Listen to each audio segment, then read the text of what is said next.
Imagine for a moment a night so silent that even time itself seems to hold its breath.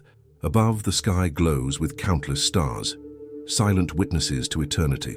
Now, imagine one man standing beneath that infinite canopy, whispering words that reach beyond the limits of matter and time, words not meant for human ears, but for the cosmos itself.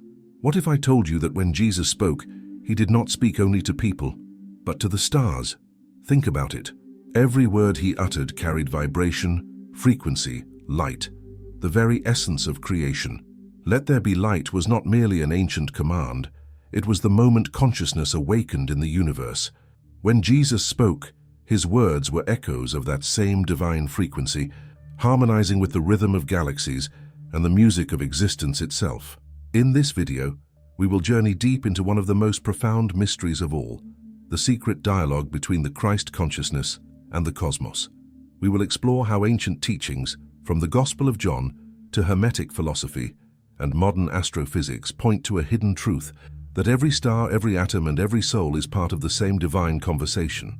And stay with me until the end, because the final revelation may change forever how you see Jesus, the universe, and your own place within it. The last truth we uncover will be the most powerful of all.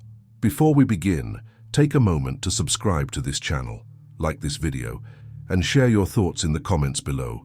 Your voice matters, because this space is for seekers like you, souls who look beyond appearances and dare to ask the eternal questions. As you listen, you may discover that the answers you seek have been shining above you all along. Now, let us begin. In the Gospel of John, it is written, "In the beginning was the Word, and the Word was with God, and the Word was God." The ancients understood that the Word, the Logos, was not simply speech. It was vibration, the divine resonance through which all existence came into being. This was not metaphor. The Hermetic sages of Egypt, the philosophers of Greece, and the mystics of the East all knew the same truth. Sound creates form. The Word was the blueprint of the universe. Modern science, in its own language, has begun to rediscover this. Physicists now describe reality not as solid matter, but as waves of energy vibrating at different frequencies. Everything that exists, from the atoms in your body to the stars in the heavens, is vibration. If the Logos is vibration, and Jesus embodied that Logos, then every word he spoke was literally a command to the fabric of the universe. When he calmed the storm, was it not vibration aligning vibration?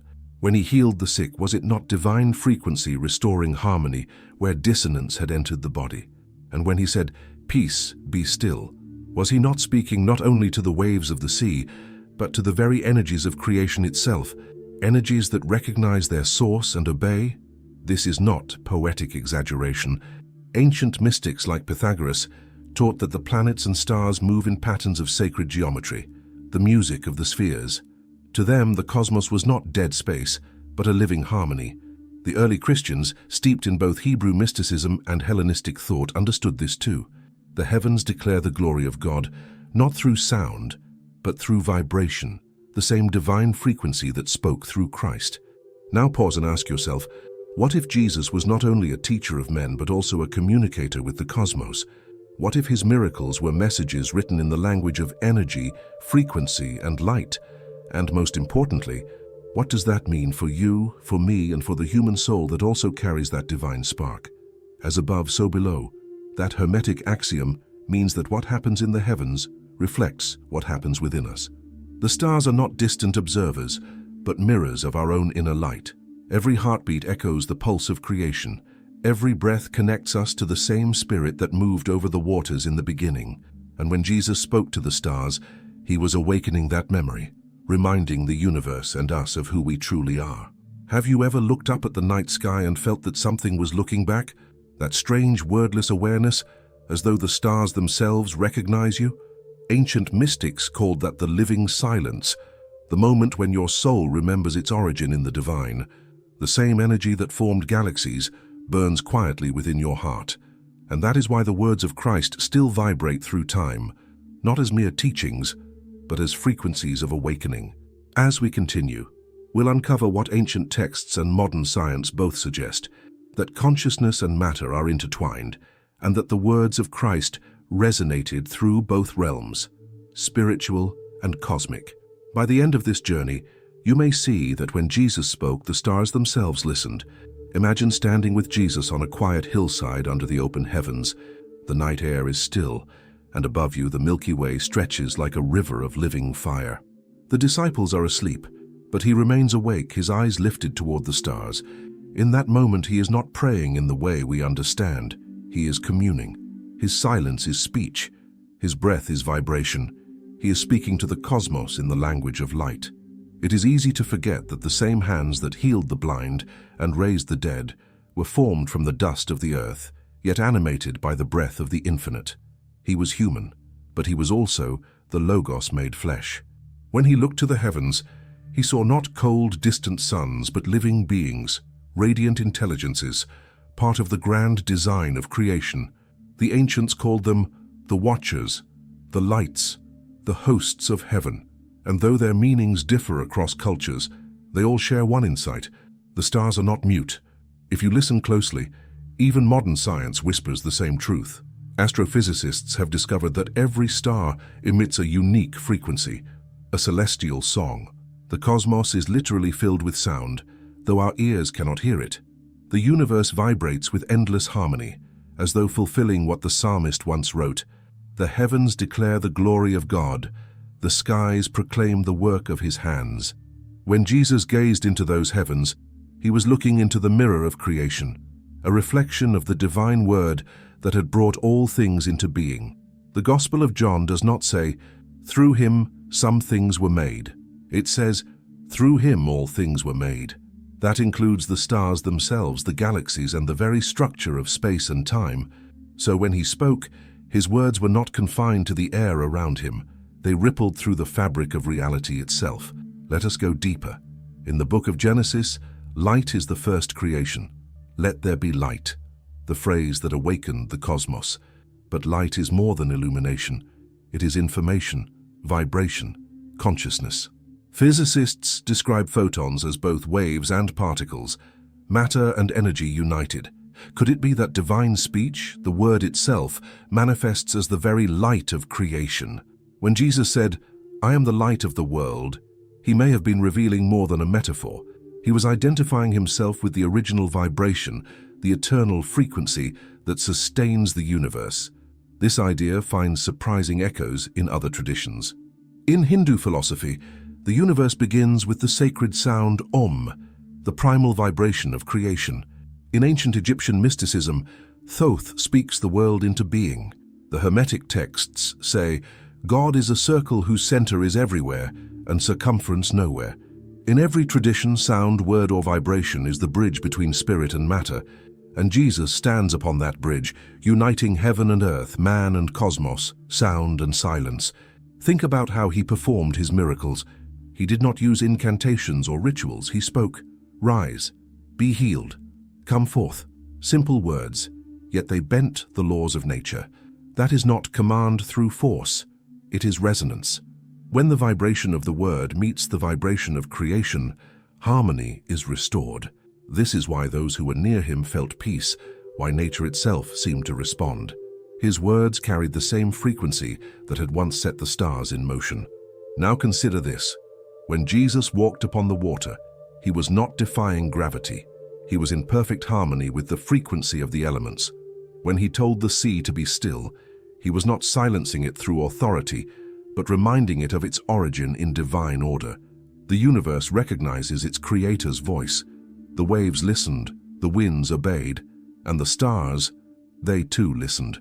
Modern science is beginning to explore the relationship between consciousness and the physical world. Experiments in quantum physics suggest that the act of observation can alter reality. The universe seems to respond to awareness itself, as though consciousness is not separate from creation, but woven into its very fabric. Jesus, in his divine awareness, embodied this unity completely. His consciousness was one with the cosmos. When he prayed, the stars heard. When he spoke, the universe resonated. Pause and reflect. What if the same creative power lies in a smaller measure within us? What if our words, our thoughts, carry frequencies that influence reality around us? The book of Proverbs says, Life and death are in the power of the tongue. Hermetic philosophy echoes it. As within, so without. The truth is universal. The word creates. The question is, what kind of worlds do we create with the words we speak each day? Perhaps this is part of what Jesus meant when he said, "You will do the works that I do, and greater still." He was not speaking of miracles in the theatrical sense, but of alignment, the realization that we too are instruments in the cosmic symphony. We are not spectators of the stars, we are participants in their song. And when we speak with love, with truth, with awareness, the vibration we send out harmonizes with the divine music of the universe. As we continue, we will explore how early mystics, both Christian and pre-Christian, believed that Jesus was more than a teacher. He was the embodiment of cosmic order, the living word through whom all reality sings.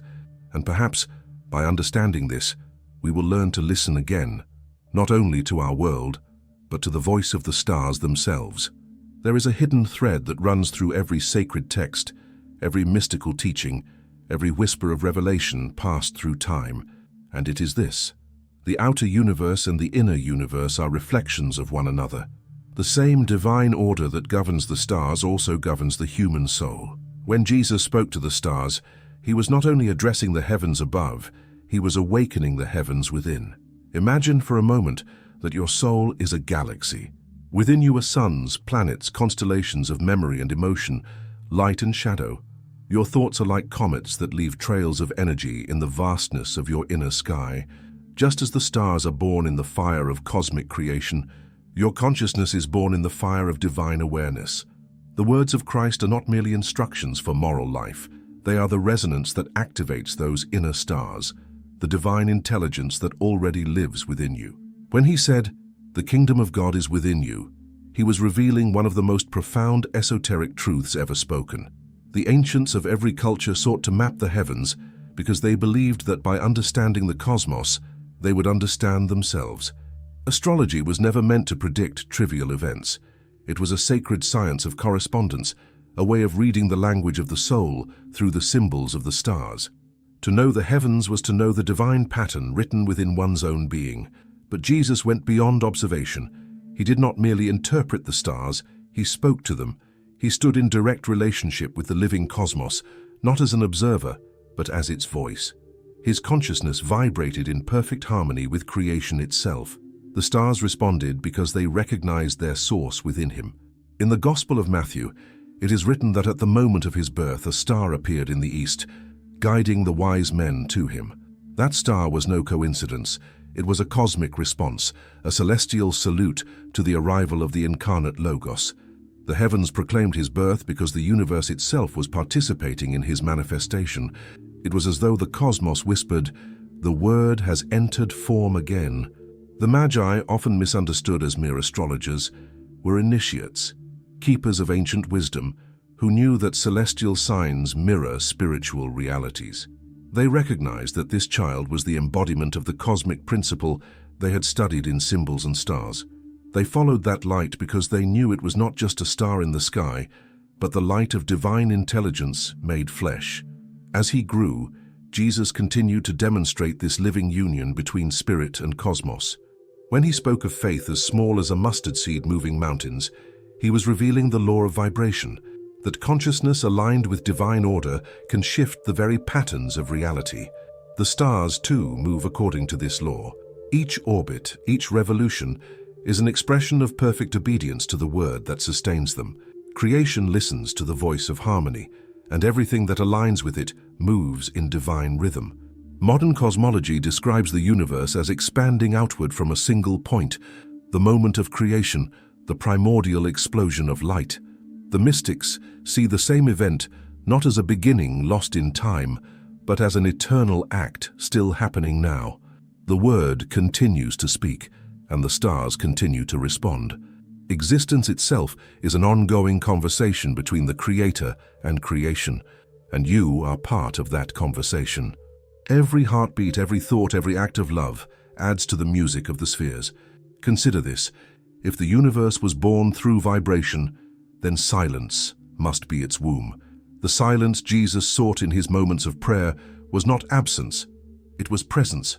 In that stillness, he entered the same state that existed before the first light appeared, the eternal calm where all potential resides. It was there that he communed with the Father, the source from which both the Word and the stars emerged. This is why his words carried such power. They arose from the silence of divine unity. And perhaps this is the secret the mystics have tried to teach us, that prayer is not about asking but about aligning. When you still your mind and quiet your heart, you begin to resonate with the frequency of the cosmos. In that sacred state, your words, like his, begin to carry power, not because of authority, but because of harmony. The stars hear not the voice that demands, but the voice that remembers. Many mystics, from St. John of the Cross to Meister Eckhart, described this state as the birth of the word in the soul. They believed that when the heart becomes pure enough, the same logos that spoke creation into being begins to speak within us. That inner word is the Christ consciousness, the divine awareness that unites heaven and earth, star and soul, eternity and time. When Jesus spoke to the stars, he was demonstrating what happens when the inner word and the outer word become one. Think of this. The atoms that make up your body were once forged in the heart of ancient stars. Every breath you take carries particles that have traveled across galaxies. You are literally made of stardust. But beyond the poetic beauty of that truth lies a deeper revelation. You are not separate from the cosmos. The same intelligence that moves the stars moves through you. When Jesus spoke to the stars, he was speaking to the essence of what you are. So the question becomes, can you hear them speaking back? In the quiet of the night, beneath the infinite sky, can you feel that subtle pull, the call to awaken, to remember? That is the conversation still happening, even now. The dialogue between the divine and creation did not end 2,000 years ago. It continues within every conscious being who chooses to listen. In the next part of this journey, we will explore what may be the greatest mystery of all, how the death and resurrection of Christ were not only earthly events, but cosmic acts that transformed the vibration of the entire universe.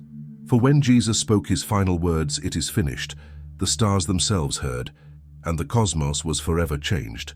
There is a moment in history, quiet yet thunderous, when the voice that spoke creation into being fell silent upon the cross. The sky darkened, the earth trembled, and the stars themselves seemed to dim. It was as though the entire universe held its breath. In that instant, something beyond human comprehension occurred. The vibration of the word entered the stillness of death. But even in silence, the word continued to speak. The crucifixion of Jesus was not only an earthly event, it was a cosmic realignment. Every tradition, from the Hermetic to the Kabbalistic, teaches that death and rebirth are not opposites, but stages of the same eternal rhythm. When the Logos entered death, he descended into the deepest frequency of creation, the place where divine light meets its own shadow. The Gnostic texts describe this as the moment when Christ's radiance illuminated the depths of matter, awakening every hidden particle to remembrance. The vibration of the word reached even the farthest star. Think of it this way. Before that moment, humanity saw the divine as something above, distant, unreachable, beyond the stars. But when Jesus died and rose again, the flow reversed. Heaven entered the heart of matter. The divine word that once spoke from the heights now resonated from within creation itself. The light that had existed beyond the cosmos was reborn inside it. From that moment onward, every atom carried the whisper of resurrection. Modern science might call this an expansion of consciousness. Mystics call it redemption. Both are correct. The resurrection was not merely the return of one man's life, but the retuning of the universe to a higher vibration. That is why, after his resurrection, Jesus appeared in a form both familiar and transcendent. He had become the bridge between spirit and matter, between light and form, the living frequency of divine harmony. When he said, "I am with you always, even unto the end of the world," it was not poetic reassurance. It was literal truth. His vibration, the Christ frequency, became woven into the fabric of existence. Every act of love, every moment of compassion, every spark of awakening anywhere in the cosmos is the echo of that living word. The stars sing it, the earth hums it. Your very heartbeat is attuned to it. Ancient Christian mystics understood this. The writer of the Gospel of John saw Christ not as a mere historical figure, but as the universal principle, the light that shines in the darkness, the word that sustains all being. St. Paul called him the image of the invisible God, through whom all things were created. And centuries later, the mystic Teilhard de Chardin described Christ as the omega point, the ultimate convergence of consciousness toward divine unity, the end toward which the stars themselves evolve. But what does this mean for us here and now? It means that the conversation between Jesus and the stars continues through you. Every time you choose love over fear, truth over illusion, compassion over indifference, your vibration rises. You align yourself with the frequency of the word. You become, in your own way, part of that same divine dialogue, and the cosmos responds because it recognizes that light. The secret that Jesus revealed, the final and greatest truth, is that creation itself is the body of the divine. When you speak with awareness, when you love with purity, when you act from the heart, you are continuing the very act of creation. The word has never stopped speaking. It speaks now through every conscious being who remembers who they are. Look again at the night sky. The stars you see are ancient, yet their light is only now reaching you. That light began its journey long before you were born, but it finds you now in this moment.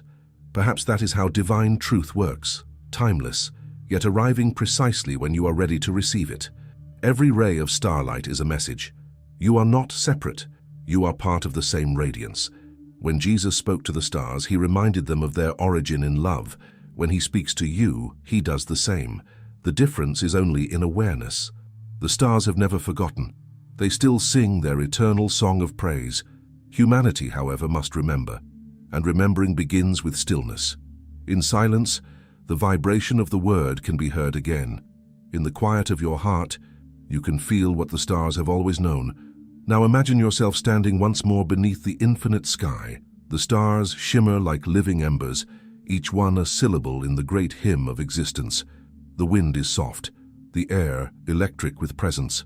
You close your eyes and feel that same pulse within your chest, steady, ancient, divine. That is the word within you speaking back to the cosmos. The dialogue continues, and perhaps that is what Jesus meant all along. The universe is not something outside of you to be observed. It is something within you to be awakened. When he spoke to the stars, he was reminding all creation, including you, that it was born from light, sustained by love, and destined to return to unity. His voice still echoes in the music of the spheres, in the whisper of your soul, in every act of grace that ripples across eternity. So tonight, when you gaze upon the stars, remember, they are listening. They always have been. And in the language beyond words, the Christ still speaks. To them, to you, to all that is. For the Word was in the beginning, is now, and shall forever be, shining through every heart that remembers the song of creation. Thanks for looking.